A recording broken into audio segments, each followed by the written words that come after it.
পুরো সোশ্যাল মিডিয়াতে রফিকুল ইসলাম মাদানী হুজুরের দ্বিতীয় বিয়ে নিয়ে বিভ্রান্তি ও অপসারণ জবাব দিলেন রফিকুল ইসলাম হুজুর উনি নিজেই। আমরা সোশ্যাল মিডিয়াতে দেখতে পাচ্ছি RTV একটি নিউজে। আপনারা দেখুন, আমি বিস্তারিতটা একটু আপনাদেরকে শোনাই। দ্বিতীয় বিয়ে নিয়ে সামাজিক যোগাযোগ মাধ্যমে চলমান আলোচনা এবং সমালোচনা, নানা অভিযোগের জবাব দিয়েছেন আলোচিত ইসলামী বক্তা রফিকুল ইসলাম মাদানী। তো বিষয়টা কিন্তু আমরা সম্প্রতি সবাই জানি। তো বৃহস্পতিবার সকালে নিজের ফেসবুক আইডিতে কিছু বিভ্রান্তি এবং অপসারণের জবাব শিরোনামে উনি দীর্ঘ একটি পোস্টে তিনি এসব অভিযোগের ব্যাখ্যা উনি নিজেই দেন। রফিকুল ইসলাম মাদানী যে সোশ্যাল মিডিয়াতে উনার নামে যে বদনাম করা হচ্ছে, অনেক কিছু করা হচ্ছে, সেটা উনি দিয়েছেন। উনি মাদানী দাবি করেন যে গুনাহ থেকে বাঁচা এবং হালাল পথে থাকার উদ্দেশ্যে তিনি দ্বিতীয় বিয়ের সিদ্ধান্ত নিয়েছেন। তার ভাষ্য অনুযায়ী এটি ছিল তার জীবনের সবচেয়ে কঠিন সিদ্ধান্তের একটি বিষয়। তিনি বলেন, প্রথম স্ত্রী থাকা অবস্থায় প্রেমের সম্পর্ক বা টিকটকের মাধ্যমে পরিচয়ের যে অভিযোগ উঠেছে তা সম্পূর্ণ মিথ্যা। তার দাবি, বিয়ের আগে তিনি দ্বিতীয় স্ত্রীকে কখনো দেখেননি এবং তার সঙ্গে কখনো যোগাযোগও হয়নি। মাদানী হুজুর জানান, তার দ্বিতীয় বিয়ে একটি মধ্যস্থলকারী প্ল্যাটফর্ম IMB এর মাধ্যমে সম্পূর্ণ হয়, যেখানে স্বেচ্ছায় একাধিক বিয়েতে আগ্রহীদের মিলিয়ে দেওয়া হয়। তার মতে একটি পারস্পরিক সম্মতির ভিত্তিতে বিয়ের ব্যবস্থা করে।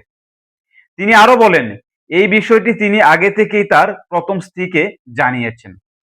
প্রথম স্ত্রী গর্ভ অবস্থায় দ্বিতীয় বিয়ে করা নিয়ে উঠা সমালোচনার জবাব তিনি বলেন, পুরো সময়ে তিনি হাসপাতালে ছিলেন এবং স্ত্রীর পাশে দায়িত্বশীলভাবে দেখেছেন।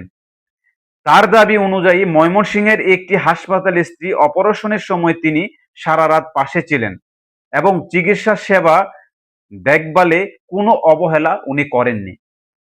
সমালোচনার জবাবে মাদানী আরো বলেন, ইসলামী বিধান অনুযায়ী একাধিক বিয়ে ধৈর্য হলেও অনেকেই বিষয়টি ভুলভাবে ব্যাখ্যা করেছেন। তিনি দাবি করেন যে তার বিরুদ্ধে সামাজিক মাধ্যমে অপপ্রচার চালানো হয়েছে। দর্শক, আমরা বিষয়টা জানি যে ইসলামে আমরা কিন্তু জানি যে দ্বিতীয় বিয়ে আল্লাহ তাআলার বিধান আছে। তো যে আমরা সোশ্যাল মিডিয়াতে যে ছবিগুলা দেখতেছি, এগুলা কিন্তু সম্পূর্ণ AI দ্বারা ওনাকে, একজন আলেমকে কিভাবে সম্মানিত, একজন মানুষকে কিভাবে অপমানিত করতে পারবে, এটাই হলো মানুষের প্রথম ফায়দা। তো আমরা কিন্তু জানি যে উনি যে বসে আছে, পাশে যে মেয়েটা বসে আছে, এটা সম্পূর্ণ AI। আপনারা কিন্তু আপনারা দেখেছেন যে ওনার সাথে ওনার শ্বশুর বসে আছে, এটাকে কাটসিট করে এটাকে AI এর মাধ্যমে আরেকজন মেয়েকে এসে বসানো। তো এটার মাধ্যমে অনেক কিছু করা হয়েছে।